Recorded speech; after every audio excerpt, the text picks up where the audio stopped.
నమస్తే Zee TV Telangana news కి స్వాగతం. ముందుగా బులెటిన్ హెడ్లైన్స్. రాజ్యాంగ దినోత్సవం కార్యక్రమంలో మాజీ గవర్నర్ శ్రీ సి విద్యాసాగర్ రావు.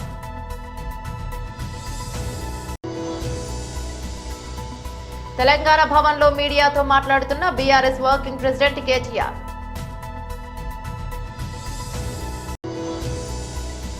వాళ్ళ పార్టీకి చెందిన దళిత హోంమంత్రికి పరిపాలించడం రాదని ఎద్దేవా చేస్తే చంద్రబాబు కనీసం స్పందించలేదు.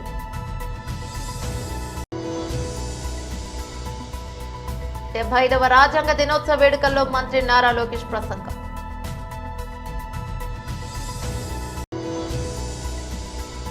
భూసేకరణ త్వరగా చేస్తే పనులు పెడతాం, రేవంత్ రెడ్డికి రామ్మోహన్ నాయుడు హామీ. డీటెయిల్స్ చూస్తే రాజ్యాంగ దినోత్సవం కార్యక్రమంలో మాజీ గవర్నర్ శ్రీ సి విద్యాసాగర్ రావు పాల్గొన్నారు. ఈ భారతదేశంలో 75 సంవత్సరాలు పూర్తి చేస్తున్న సందర్భంగా ఈ మధ్యనే అమృతోత్సవాలను దేశవ్యాప్తంగా చేసుకోవడం జరిగింది. మన రాజ్యాంగం కూడా 75 సంవత్సరాలు రాజ్యాంగం అమలులోకి వచ్చినటువంటి ఆ దినం. దీన్ని కూడా మొత్తం భారతదేశ వ్యాప్తంగా చాలా ఉత్సాహంగా చేసుకోవడం జరుగుతుంది. మన భారత రాజ్యాంగం అనేది దీని ఆధారంగా విజయవంతంగా భారతదేశంలో ప్రజాస్వామ్యం పరిడవిల్లుతుందని ప్రపంచవ్యాప్తంగా అన్ని దేశాలు శ్లాఘిస్తున్నాయి. మన రాజ్యాంగం భారతదేశంలో ఉన్న పౌరులందరికీ కూడా,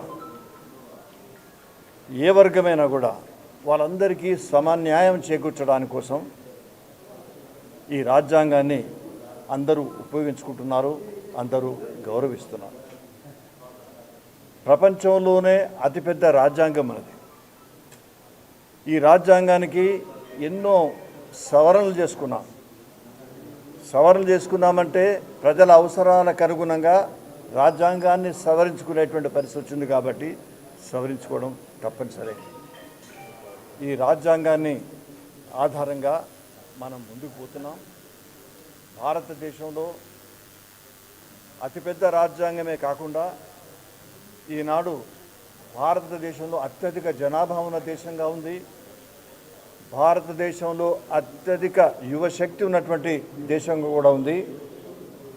మన ప్రధాని నరేంద్ర మోడీ గారి నేతృత్వంలో నాకు బాగా జ్ఞాపకం, వారు వచ్చిన తర్వాత ప్రధానమంత్రి అయిన తర్వాత మహారాష్ట్రలో స్కిల్ డెవలప్మెంట్కు సంబంధించి ఒక ఉత్సాహభరితమైనటువంటి కార్యక్రమం, మారుమూల ప్రాంతాల వరకు కూడా ఆ స్కిల్ డెవలప్మెంట్ కార్యక్రమం చేరే విధంగా ప్రణాళికను సిద్ధం చేయడం జరిగింది.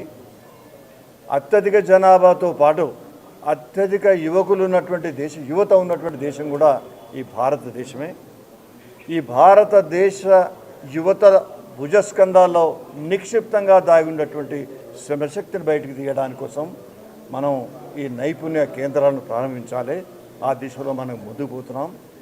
దీని తర్వాత యావత్ ప్రపంచంలోనే ఒక అజేయశక్తిగా భారతదేశం ఆవిర్భవించబోతుందన్నటువంటి నమ్మకం అందరిలో ఉంది. కాబట్టి ఆ దిశలో మనం ముందుకు పోతున్నాం. దానికి భారత రాజ్యాంగబద్ధంగా ఇటువంటి కార్యక్రమాలు మనం తీసుకోవడానికి కోసం సన్నద్ధమైంది ఈ దేశం. అందుకోసం ముఖ్యంగా భారతదేశ ప్రజాస్వామిక వ్యవస్థను రక్షించుకోవడానికి, మౌలిక జీవన విలువలను ముందు తీసుకుపోవడానికి కోసం మన రాజ్యాంగం క్షణం మనకు దాని గైడెన్స్ ఇస్తుంది. సత్యమే జయతే అని అందుకోసం మనం పెట్టుకోవడం జరిగింది.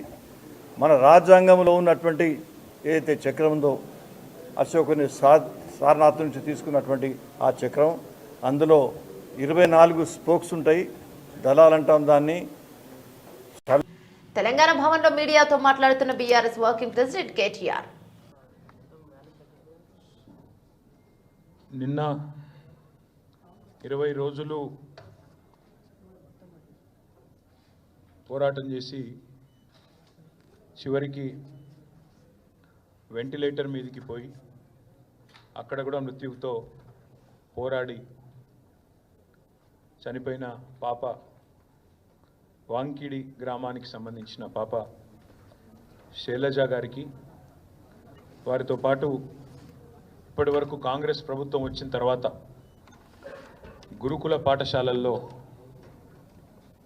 మరణించిన 48 మంది పిల్లలకి వారి కుటుంబ సభ్యులకి ముఖ్యంగా మా పార్టీ తరపున ప్రగాఢమైన సానుభూతిని ప్రగాఢమైన సంతాపాన్ని తెలియజేస్తూ నిజంగా కూడా ఈ ప్రభుత్వం కనీసంగా పేద పిల్లలు ఎవరైతే తల్లిదండ్రులు ప్రభుత్వమే తల్లిదండ్రి చూసుకుంటుంది మా పిల్లల్ని అని చెప్పి భావించి గురుకుల పాఠశాలకు పంపిస్తారు ఆ గురుకుల పాఠశాలల్లో ఈరోజు 48 మంది పేద పిల్లల ప్రాణాలు కోల్పోవడానికి ఈ ప్రభుత్వం ఖచ్చితంగా కారణమైంది. ఇవి మామూలు మరణాలు కావు. ఇవి ఖచ్చితంగా ప్రభుత్వ నిర్లక్ష్యం వల్ల జరిగిన హత్యలుగానే మేము భావిస్తూ ఉన్నాం. ఇవి ప్రభుత్వమే చేసిన హత్యలుగా మేము భావిస్తూ ఉన్నాం. నాకు బాగా గుర్తుంది, నా నియోజకవర్గమైన సిరిసిల్లలో ఎల్లారెడ్డిపేట గ్రామానికి సంబంధించి ఒక బాబు ఇట్లాగే గురుకుల పాఠశాల కోరుట్లలో చనిపోతే నేను పోయి ఆ కుటుంబాన్ని ఆ తల్లిదండ్రిని పరామర్శించి వచ్చిన. ఆ తల్లి ఆ రోజు నాకు చెప్పిన మాట, నాకు జరిగిన క్షోభ ఇంకెవరికి జరగకూడదన్నా, దయచేసి ప్రభుత్వం మీద పోరాడండి, ప్రభుత్వాన్ని ప్రశ్నించండి అన్నారు. మేము ప్రభుత్వాన్ని ప్రశ్నిస్తూనే ఉన్నాం, నిలదీస్తూనే ఉన్నాం, ప్రభుత్వానికి తన బాధ్యతను గుర్తు చేస్తూనే ఉన్నాం. కానీ ప్రభుత్వం ఇప్పటి వరకు కనీసం గురుకుల పాఠశాలల్లో ఉండే పరిస్థితుల పట్ల ముఖ్యంగా ముఖ్యమంత్రి రేవంత్ రెడ్డి ఈరోజు వరకు ఒక సమీక్షా సమావేశాన్ని కూడా నిర్వహించని మాట వాస్తవం. అందుకే ఆ 48 మంది పిల్లలు ఎవరైతున్నారో వారి మృతికి ఖచ్చితంగా ఈ రాష్ట్ర ప్రభుత్వమే బాధ్యత తీసుకోవాలి. రేపు శాసనసభ సమావేశాల్లో కూడా ఆ పిల్లల కుటుంబాల తరపున, ఇంకా లక్షలాదిగా ఉన్న పేద పిల్లల కుటుంబాల తరపున ప్రభుత్వాన్ని తప్పకుండా నిలదీస్తాం. ప్రభుత్వాన్ని తప్పకుండా ఈ విషయంలో శాసనసభలో కూడా 100% చీల్చి చెండాడుతామనే మాట కూడా మీకు నేను తెలియజేస్తా ఉన్నాను. అట్లాగే పిల్లలు కూడా నిబ్బరంగా ఉండండి. దయచేసి కష్టాలు ఇబ్బందులు కొన్ని ఉండవచ్చు, కానీ ఆత్మహత్య చేసుకునే పరిస్థితి లేదా ఏమన్నా తీవ్రమైన అనారోగ్యం పాలైతే అవసరమైతే బీఆర్ఎస్ పార్టీని సంప్రదిస్తే మిమ్మల్ని ప్రైవేట్ హాస్పిటల్లో కూడా చేర్పించి మిమ్మల్ని కాపాడుకునే ప్రయత్నం మేము చేస్తాము. తప్పకుండా అట్లాంటి పరిస్థితి ఎక్కడన్నా ఉంటే తల్లిదండ్రులు కూడా భయపడవద్దని, బాధపడవద్దని, వారికి కూడా నిబ్బరంతో ఉండాలని చెప్పి కూడా ఈ సందర్భంగా వారికి విజ్ఞప్తి చేస్తా ఉన్నాం. దళిత నాయకుల మీద దాడులు చేస్తున్నారు. వాళ్ళ పార్టీకి చెందిన దళిత హోంమంత్రికి పరిపాలించడం రాదని ఎద్దేవా చేస్తే చంద్రబాబు కనీసం స్పందించలేదు. వైఎస్ జగన్ పాలనలో సంక్షేమ పథకాలు దళిత బలహీన వర్గాల వారి అత్యధికంగా లబ్ధిదారులు. ఆ ప్రభుత్వ ఫలాలు పేదలకు అందకుండా చేసిన ఈ చంద్రబాబుకు మనసాక్షి ఉందా? కూటమి ప్రభుత్వానికి అభద్రత అనే వైరస్ అంటుకుంది. ఓ నందిగం సురేష్, ఓ మొండితో ఒక జగన్మోహన్ రావు, ఓ మొండితో ఒక అరుణ్ గారు ఇలాంటి దళిత నాయకత్వాల మీద దాడి చేస్తూ, మరోపక్క మీరే ఇచ్చిన హోంమంత్రి గారికి పరిపాలించడం రాదని మీ ఉప ముఖ్యమంత్రి అంటే కళ్ళప్పగించి చూసిన చంద్రబాబు నాయుడు గారికి రాజ్యాంగ పరిరక్షణ దినోత్సవం జరుపుకునే నైతిక హక్కు ఎక్కడుంది అని చెప్పి అడుగుతున్నాం. జగన్మోహన్ రెడ్డి గారి పరిపాలనలో వారు ఇచ్చిన సంక్షేమ పథకాల్లో అత్యధికమైన లబ్ధిదారులు మా దళిత సామాజిక వర్గం వాళ్ళు అయినప్పుడు, బలహీన వర్గాల వాళ్ళు అయినప్పుడు, మైనార్టీలు అయినప్పుడు, పెద్ద కులాల్లో పుట్టిన ఈబీసీ నేస్తం లబ్ధిదారులు అయినప్పుడు, కాపు నేస్తం లబ్ధిదారులు అయినప్పుడు, ఓ జాలర్కి, ఓ కుమ్మరికి, ఓ పాస్టర్ గారికి, ఒక ఇమాముకి, ఒక పూజారికి ఇచ్చిన ప్రతి ఒక్క డబ్బుని ఈ రోజు ఆపిన మీకు, అనగా రాజ్యంలో సమానమైన రాజ్యాంగ హక్కులు, బ్రతికే హక్కు ఉన్న ఆ పౌరుడికి గత ప్రభుత్వం ఇచ్చిన ఫలాలను అందకుండా చేసిన మీకు ఈ రోజున రాజ్యాంగ దినోత్సవం జరుపుకునే హక్కు ఎవరిచ్చారు? మీకు ఎలా ఉంది అని చెప్పి అడుగుతున్నాం. మీకు మనస్సాక్షి ఉందా అని చెప్పి అడుగుతున్నాం. ఒక్క ఇంట్లో ₹1,00,000, ₹1,70,000, ₹2,00,000, ₹3,00,000, ₹8,00,000 వచ్చిన ఓ ఇంటిని నేను గడప గడప కార్యక్రమంలో చూశాను. ఈ రోజు నా కుటుంబాలన్నీ బజారును పడినాయి. చంద్రబాబు నాయుడు గారు కరోనా వచ్చింది. కరోనా వచ్చినా కూడా ఆంధ్ర రాష్ట్రంలోని మారుమూల ప్రాంతాల్లో కొనుగోలు శక్తి, రాష్ట్ర ప్రజల యొక్క కొనుగోలు శక్తి ఎక్కడా తగ్గలేదు. ఎందుకో తెలుసా అండి? ఆ ప్రజలకు డిపిటి సిస్టమ్ ద్వారా ఇంట్లో విలువలాడుతున్నప్పుడు కూడా ఈ ప్రభుత్వం బటన్ నొక్కి డబ్బులు వేస్తే వాళ్ళ కొనుగోలు శక్తి నిరంతరం కొనుగోలు చేస్తూనే వచ్చారు. అందుకే జీడిపి గ్రోత్ ఎప్పుడు కూడా తగ్గకుండా వచ్చింది. అవే కాదు, చిన్న బిడ్డలను అత్యాచారాలు చేస్తే, అన్యాయంగా అనుభవించి మర్డర్లు చేసి కనీసం శవాలు కూడా దొరకకుండా బయటకు పారేస్తే వాటి మీద కనీసం దృష్టి పెట్టని మీరు కేవలం వైఎస్ఆర్ కాంగ్రెస్ పార్టీ జగన్మోహన్ రెడ్డి అని 156 సీట్లు గెలుచుకున్న మీకు నిరంతరం వైఎస్ జగన్మోహన్ రెడ్డి అనే భజన చేయటం తప్పించి మీకు వేరే మార్గం లేకుండా పోయింది. అదే వైఎస్ జగన్మోహన్ రెడ్డి గారు సాధించిన నైతిక విజయం ఈ రాష్ట్రంలో. ఇలాంటి అకృత్యాలు చేసిన మీకు ఏ విధంగా రాజ్యాంగ దినోత్సవం జరుపుకునే హక్కు ఉంది?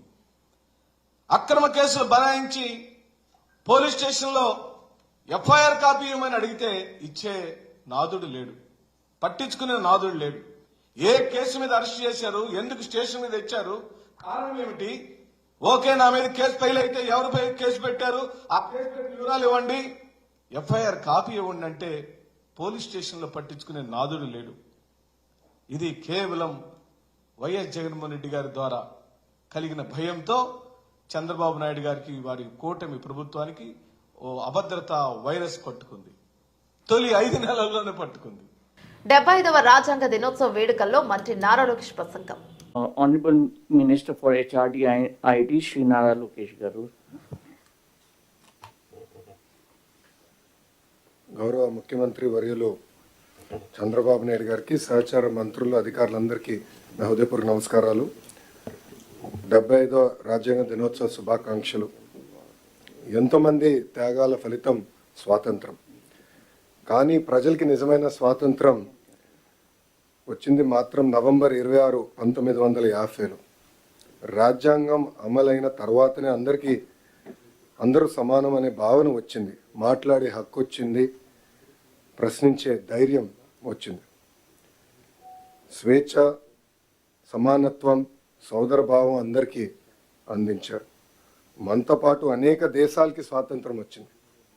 కానీ ఈరోజు మనం చూస్తే వాళ్ళందరూ ఒక సంక్షోభంలో ఉన్నారు. కానీ భారతదేశమే ఒక సూపర్ పవర్గా ఎదిగింది. దానికి కారణం మన రాజ్యాంగం. అనేక కులాలు, భాషలు, ప్రాంతాలు ఎన్నో సంక్షోభాలు ఎదుర్కొన్న ఈరోజు మనందరం ఒకే దేశంగా నిలబడ్డామంటే దాని గొప్పతనం మన రాజ్యాంగం. ఈ సందర్భంగా రాజ్యాంగం రూపకర్తను మనం స్మరించుకోవాల్సిన అవసరం ఉంది. రాజ్యాంగం కమిటీ అధ్యక్షుడిగా డాక్టర్ బిఆర్ అంబేద్కర్ గారు చేసిన కృషి ఒక చరిత్ర. సామాన్య దళిత కుటుంబంలో పుట్టి దేశానికి స్వేచ్ఛ, ప్రజలకి ప్రాథమిక హక్కులు, రక్షణ కల్పించిన గొప్ప వ్యక్తి డాక్టర్ బిఆర్ అంబేద్కర్ గారు. రాజ్యాంగం దుర్వినియోగం జరిగితే రాజ్యాంగాన్నే నేను కాల్చుతానని ధైర్యంగా చెప్పిన వ్యక్తి డాక్టర్ బిఆర్ అంబేద్కర్ గారు.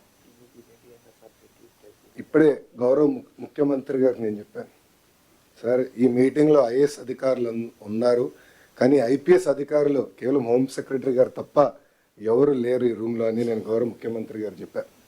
ఇది ఎందుకు చెప్పానంటే గడిచిన 5 సంవత్సరాలు రాజ్యాంగం విలువేంటో తెలుసుకున్న మొదటి వ్యక్తిని నేను చదువుకున్నప్పుడు రాజ్యాంగం గురించి మాట్లాడేవాళ్ళం, నేర్చుకున్నాం. కానీ రాజ్యాంగం విలువేంటో నేను ఈ పుస్తకం పట్టుకుని పాదయాత్ర చేస్తాం జరిగింది. నేను ఆ రోజు అధికారులతో మాట్లాడేటప్పుడు కూడా ఎక్కడ మార్కింగ్ చేశానో ఆ మార్కింగ్ కూడా ఇప్పటికీ అట్లనే ఉంది. దీంట్లో మనం చూస్తే right to freedom, article 19, freedom of speech, freedom of expression ఏదైతే రాజ్యాంగం మనకు కల్పించిందో అది నేను పాదయాత్ర ప్రారంభిస్తాం కానివ్వండి, దాని ముందల గౌరవ ముఖ్యమంత్రి గారు ప్రతిపక్ష నేతగా ఉన్నప్పుడు అధికారులు అది సరిగా పాటించలేదు. అందుకే ప్రజలు ప్రజాస్వామ్యంలో తీర్పిచ్చారు. రాజ్యాంగాన్ని కాపాడాల్సిన బాధ్యత అధికారులందరిపైన ఉంది, ప్రజాప్రతినిధులపైన కూడా చాలా చాలా ఉంది. అందుకే సార్ దీంట్లో భాగంగా విద్యాశాఖలో మేము వచ్చే సంవత్సరం నుంచి బాలల భారత రాజ్యాంగం ఇవ్వాలని నిర్ణయం తీసుకుంటాం జరిగింది. దీంట్లో కాన్స్టిట్యూషన్లో ఉన్న అన్ని కాన్సెప్ట్స్ని సింప్లిఫై చేసి ఒక పిక్టోరియల్ ఫార్మాట్లో పిల్లలకి ఏజ్ అప్రాపరేట్కి ప్రధానంగా ప్రియాంబల్ అందిస్తూ ఫండమెంటల్ రైట్స్ ఏంటి, డ్యూటీ, స్ట్రక్చర్స్ ఆఫ్ గవర్నెన్స్ ఏంటి అనేది క్లియర్గా అందించాలని నిర్ణయం తీసుకున్నాం సార్. దాంట్లో భాగంగా భారతదేశానికి స్వాతంత్రం వచ్చిన కారకులైన మహాత్మా గాంధీ గారు, అంబేద్కర్ గారు, నెహ్రూ గారి గురించి కూడా దీంట్లో చాలా చెప్పాలని నిర్ణయించుకున్నాం. అంతేకాకుండా సివిక్ అవేర్నెస్ అనేది చాలా చాలా అవసరం. తెలంగాణలో భూసేకరణ ఎంత త్వరగా పూర్తయితే అంత త్వరగా ఎయిర్పోర్ట్ నిర్మాణ పనులు చేపడతామని సీఎం రేవంత్ రెడ్డికి కేంద్ర పౌర విమానయాన శాఖ మంత్రి రామ్మోహన్ నాయుడు హామీనిచ్చారు. ఢిల్లీ పర్యటనలో ఉన్న సీఎం ఈరోజు కేంద్ర మంత్రితో సమావేశమయ్యారు. సందర్భంగా రాష్ట్రంలోని విమానాశ్రయాల ఏర్పాటుకు అనుకూలమైన ప్రాంతాల గురించి కేంద్రం దృష్టికి తీసుకెళ్లారు. వరంగల్ విమానాశ్రయ పనులను సాధ్యమైనంత త్వరగా పూర్తి చేయాలని కోరారు. స్పందించిన కేంద్ర మంత్రి భూసేకరణ ఎంత వేగంగా చేపడితే అంత త్వరగా విమానాశ్రయ నిర్మాణం చేపడతామన్నారు. రాష్ట్రంలో భద్రాద్రి, కొత్తగూడెం, పెద్దపల్లి, ఆదిలాబాద్ ప్రాంతాల్లోనూ విమానాశ్రయ నిర్మాణాలు ఏర్పాటు చేయాలని సీఎం కోరారు. ఆయా ప్రాంతాల్లో విమానాశ్రయ నిర్మాణానికి ఉన్న అవకాశాలను పరిశీలిస్తామన్నారు. సీఎం రేవంత్ రెడ్డితో పలు విమానాశ్రయ నిర్మాణాలు స్థలాలపై చర్చించామని కేంద్ర మంత్రి రామ్మోహన్ నాయుడు వెల్లడించారు. ఇందులో ముఖ్యంగా వరంగల్ విమానాశ్రయం త్వరగా పూర్తి చేయాలని కోరినట్లు చెప్పారు. ఒక తెలుగువాడిగా తనకు అవకాశం ఉన్నందున ఏపీతో పాటు తెలంగాణను సరిసమానంగా చూస్తానని, ఎక్కడ విమానాశ్రయాలు అవసరమో చూస్తామన్నారు. రెండు రాష్ట్రాలను సమానంగా అభివృద్ధి చేస్తామన్నారు. తెలంగాణ అభివృద్ధిపై సీఎం రేవంత్ రెడ్డి కూడా చిత్తశుద్ధితో ఉన్నారన్నారు. తిరుమల తిరుపతి దేవస్థానం టీటీడీ చైర్మన్ గా బాధ్యతలను స్వీకరించిన బీఆర్ నాయుడు కీలక నేతలను కలుసుకున్నారు. ఇప్పటికే తెలంగాణ ముఖ్యమంత్రి Revanth Reddy, BRS working president కేటీఆర్లతో ఆయన మర్యాదపూర్వకంగా భేటీ అయ్యారు. తాజాగా మాజీ మంత్రి బీఆర్ఎస్ ఎమ్మెల్యే హరీష్ రావును ఆయన కలిశారు. హరీష్ రావు నివాసానికి వెళ్లిన బీఆర్ నాయకుడు ఆయన్ను మర్యాదపూర్వకంగా కలిశారు. ఈ సందర్భంగా నాయుడికి హరీష్ రావు పుష్పగుచ్చం అందించి శాల్వాతో సత్కరించారు. బీఆర్ నాయుడికి శుభాకాంక్షలు తెలిపారు. ఈ సందర్భంగా హరీష్ రావు మాట్లాడుతూ శ్రీవారికి సేవ చేసే భాగ్యం బీఆర్ నాయుడికి లభించడం అదృష్టమన్నారు. తెలంగాణ రాష్ట్ర ప్రజాప్రతినిధుల సిఫారసు లేఖలను పరిగణలోకి తీసుకోవాలని బీఆర్ నాయుడుని కోరారు. సిద్దిపేటలో టీటీడీ ఆలయ పనులను త్వరగా ప్రారంభించాలని విన్నవించారు. బీఆర్ నాయుడు మాట్లాడుతూ ఏపీ ముఖ్యమంత్రి చంద్రబాబుతో చర్చించి తెలంగాణ నేతల సిఫారసు లేఖలకు సానుకూల నిర్ణయం తీసుకుంటామని చెప్పారు. సిద్దిపేట, కరీంనగర్లలో టీటీడీ ఆలయ పనులపై బోర్డులో చర్చిస్తామని తెలిపారు. భారత రాష్ట్ర సమితి రంగారెడ్డి జిల్లా ముఖ్య కార్యకర్తల సమావేశం శంషాబాద్ జిల్లా పార్టీ కార్యాలయంలో జిల్లా అధ్యక్షుడు మంచిరెడ్డి కిషన్ రెడ్డి అధ్యక్షతన జరిగింది. పరిశీలకులు మాజీ హోంమంత్రి మహమ్మద్ అలీ గారు, మాజీ విద్యాశాఖ మంత్రి ఎమ్మెల్యే సబితేంద్రారెడ్డి ముఖ్య అతిథులుగా పాల్గొన్నారు. మాజీ శాసనసభ్యులు జైపాల్ యాదవ్ గారు, జైపాల్ యాదవ్, అంజయ్ యాదవ్, యువ నాయకులు పట్లుల కార్తిక్ రెడ్డి, జిల్లా గ్రంథాలయ మాజీ చైర్మన్ సత్తు వెంకటరమణారెడ్డి, జిల్లా రైతు బంధు మాజీ అధ్యక్షులు వంగిటి లక్ష్మారెడ్డి, మైనార్టీ అధ్యక్షుడు మహమ్మద్ లింకింగ్ గారు, దీపావలేష్ మరియు చిలకమర్రి నరసింహ, దేశమూల ఆంజనేయులు, సాయిబాబా గారు పెద్ద సంఖ్యలో అన్ని నియోజకవర్గాల నాయకులు పాల్గొన్నారు. రాష్ట్ర వ్యాప్తంగా ప్రతి జిల్లాలో కూడా జిల్లాలో టీఆర్ఎస్ పార్టీ చేపట్టబోయే దీక్షా దివాసాలు సన్నాహక సమావేశాలు ఏర్పాటు చేయడం జరిగింది. రంగారెడ్డి జిల్లాలో వచ్చిన వాళ్ళందరూ కూడా నమస్కారాలు తెలియజేస్తున్నాం. పెద్ద ఎత్తున తరలి వచ్చిన ప్రతి నాయకుడికి కూడా ప్రత్యేకంగా ధన్యవాదాలు. ఎందుకంటే సంవత్సరం లోపల తెలంగాణ రాష్ట్రం ఎట్లాగమైందనేది ప్రతి ఒక్కరిలో ఆవేదన. కానీ ఆ తెలంగాణ రాష్ట్రం రావడానికి కేసీఆర్ గారు ఏ విధంగా ఉద్యమించారు, లేదా ఏ విధంగా ఓటేం చేశారు, అందరినీ ఏకతాటి మీద ఏ విధంగా తీసుకొచ్చారు, సమాజం మొత్తం కూడా తెలంగాణ కావాలి అని ఒక రకంగా తీసుకొచ్చారంటే దాని వెనకాల ఎవరు అవునన్నా కాదన్నా ఎవరైతే విమర్శలు చేసినా కేసీఆర్ గారి కృషి మాత్రమే ఉంది. 2001లో ఉద్యమాన్ని స్టార్ట్ చేసిన తర్వాత 2009లో నవంబర్ 29 రోజు దీక్ష చేసుకోవడం జరిగింది, దీక్ష చేయడం జరిగింది. ఆ రోజు దీక్ష చేస్తున్న సందర్భంలో, అంటే నిరంతర దీక్ష చేస్తున్న సందర్భంలో తెలంగాణ వచ్చులో కేసీఆర్ చచ్చుడని ఒక నినాదం తీసుకున్నాం. ఆ నినాదంతో నిజంగా అన్ని రాజకీయ పార్టీలు కూడా దిగొచ్చింది. అందరూ కూడా తెలంగాణ రాష్ట్రం కావాలని ఏకపక్షాన చేసేటట్టు వచ్చేటట్టు చేయడానికి కేసీఆర్ గారు దీక్ష చేశారు. ఆ దీక్ష చేస్తున్నప్పుడు ఎన్ని రకాలుగా ఏం చేస్తున్నారనేది అందరికీ తెలిసిన విషయం. ఆ రోజు దీక్ష కేసీఆర్ గారు చేశారు కాబట్టి కేంద్రంలో ఉన్న ఆనాటి ప్రభుత్వం కానీ కేంద్రంలో ఉన్న అన్ని పార్టీలు కూడా కలిసి వచ్చి ఖచ్చితంగా తెలంగాణ రాష్ట్రం ఇవ్వాలి, తెలంగాణ ప్రజల ఆకాంక్ష 60 సంవత్సరాల నుండి ఉన్న ఆకాంక్ష ఇవ్వాలి అని చెప్పి ఆ రోజు ఏకదాటికి రావడం జరిగిందంటే ఖచ్చితంగా అది కేసీఆర్ గారి కృషిని ఒకసారి గుర్తు చేసుకుంటాం. 29th రోజు ప్రతి కార్యకర్త, ప్రతి ఉద్యమకారుడు, ప్రతి తెలంగాణ రావాలి, కార్యక్రమానికి అటెండ్ కావాలి. రంగారెడ్డి జిల్లాలో ఇక్కడే పార్టీ ఆఫీసులోనే కార్యక్రమానికి అటెండ్ జరుగుతుంది కాబట్టి పెద్ద ఎత్తున అటెండ్ కమ్మని, పెద్ద ఎత్తున ఈ కార్యక్రమం సక్సెస్ చేయమని ప్రతి ఒక్కరికి మరొకసారి విజ్ఞప్తి చేస్తా ఉన్నాను. ఎందుకంటే తెలంగాణ రాష్ట్రం రావడంలో కేసీఆర్ గారి పాత్ర ఎంత ఉందో, తెలంగాణ రాష్ట్రం అభివృద్ధి చెందడానికి కూడా కేసీఆర్ పాత్ర అంతే ఉంది. ఈరోజు తెలంగాణ ప్రజలందరూ కూడా ప్రతి ఒక్కరు ఈరోజు కేసీఆర్ గారిని గుర్తు చేసుకుంటున్నారంటే ఒక విజన్తో డెవలప్మెంట్ చేశారు. ఒక విజన్తో తెలంగాణ రాష్ట్రం సాధించిన కేసీఆర్ గారు మొదలుపెట్టే దీక్ష దివాసోత్సవాన్ని అందరం కూడా సక్సెస్ఫుల్గా పార్టిసిపేట్ చేద్దాం. అందరూ కూడా అటెండ్ అవ్వాలి.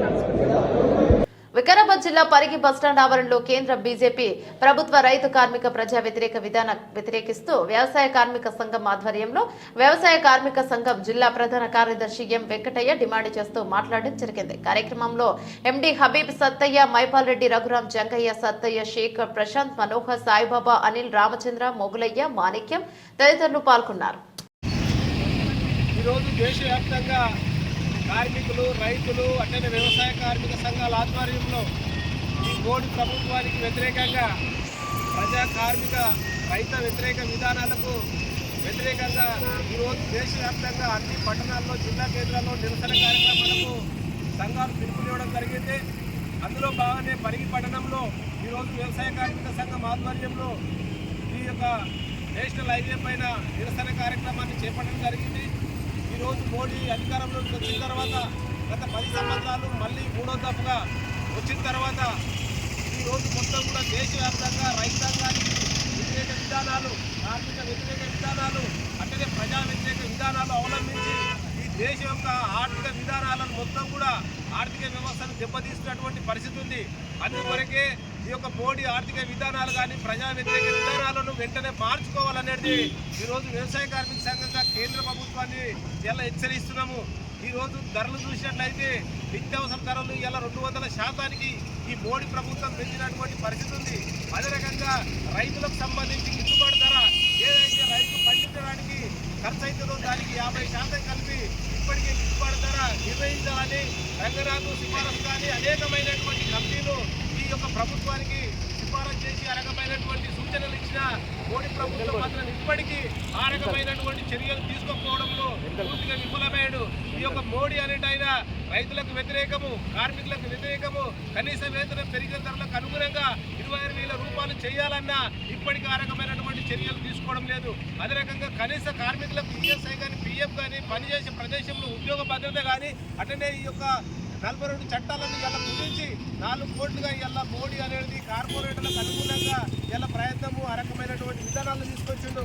కాబట్టి ఉపాధి హామీ చట్టాన్ని పూర్తిగా నిర్వీర్యం చేసి ఈరోజు గ్రామీణ ప్రాంతంలో ప్రకృతి ఎరువు లేకుండా ఆ రకమైనటువంటి ఈరోజు కార్పొరేట్ విధానాలను ఈరోజు తీసుకొచ్చినటువంటి పరిస్థితి ఉంది. అందుకొరకే ఈ విధానాలన్నింటినీ తిప్పికొట్టాలని ఈరోజు వ్యవసాయ కార్మిక సంఘం కానీ, సిఐటి కానీ, రైతు సంఘం కానీ కలిసి సంఘాలతో దేశవ్యాప్తంగా నిరసన కార్యక్రమాలకు పిలుపునివ్వడం జరిగింది. కాబట్టి అందులో భాగంగా ఇలా పరిగి పట్టణంలో ఈ రకమైనటువంటి నిరసన చేశాము. భవిష్యత్తులో ఖచ్చితంగా మోడీ ఆ రకమైనటువంటి ప్రజా అనుకూల విధానాలు తీసుకోకపోతే ఖచ్చితంగా గద్దె దింపి మోడీని ఇంటికి పంపించే విధంగా దేశవ్యాప్తంగా ఉన్నటువంటి రైతాంగం కానీ, కార్మికులు కానీ, ప్రజలు కూడా ఆలోచించి ఆ రకమైనటువంటి చర్యలు తీసుకోవాలనేది ఈ సందర్భంగా మోడీకి కానీ అదే రకంగా ప్రభుత్వాన్ని హెచ్చరించడం అని జరుగుతుంది. ఈ కార్యక్రమంలో మన వ్యవసాయ కార్మిక సంఘం నాయకులు, రైతులు, అట్లనే మన హబీబ్ గారు, మైపాల్ రెడ్డి గారు, అట్లనే సత్యన్న, రఘురాము, మిగతా వచ్చినటువంటి మనోజు, మిగతా రమేష్, అందరూ శేఖరు, అందరూ కూడా రామచంద్ర, అందరూ కూడా పేరు చేసిన అందరూ కూడా ధన్యవాదాలు తెలియజేస్తూ ముగిస్తున్నారు.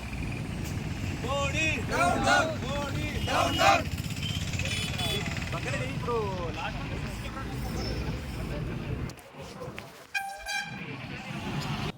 బులెటిన్ ముగించే ముందు హెడ్లైన్స్ మరోసారి. రాజ్యాంగ దినోత్సవం కార్యక్రమంలో మాజీ గవర్నర్ శ్రీ సి విద్యాసాగర్ రావు.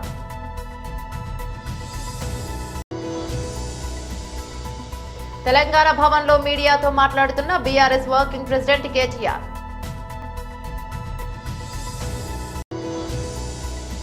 వాళ్ళ పార్టీకి చెందిన దళిత హోంమంత్రికి పరిపాలించడం రాదని ఎద్దేవా చేస్తే చంద్రబాబు కనీసం స్పందించలేదు.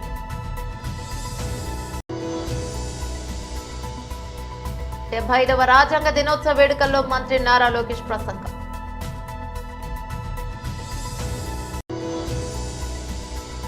భూసేకరణ త్వరగా చేస్తే పనులు పెడతాం. రేవంత్ రెడ్డికి రామ్మోహన్ నాయుడు హామీ. ఇవి బులెటిన్లోని అప్డేట్స్. మరో బులెటిన్లో మళ్ళీ కలుసుకుందాం. అంతవరకు సెలవు. నమస్తే.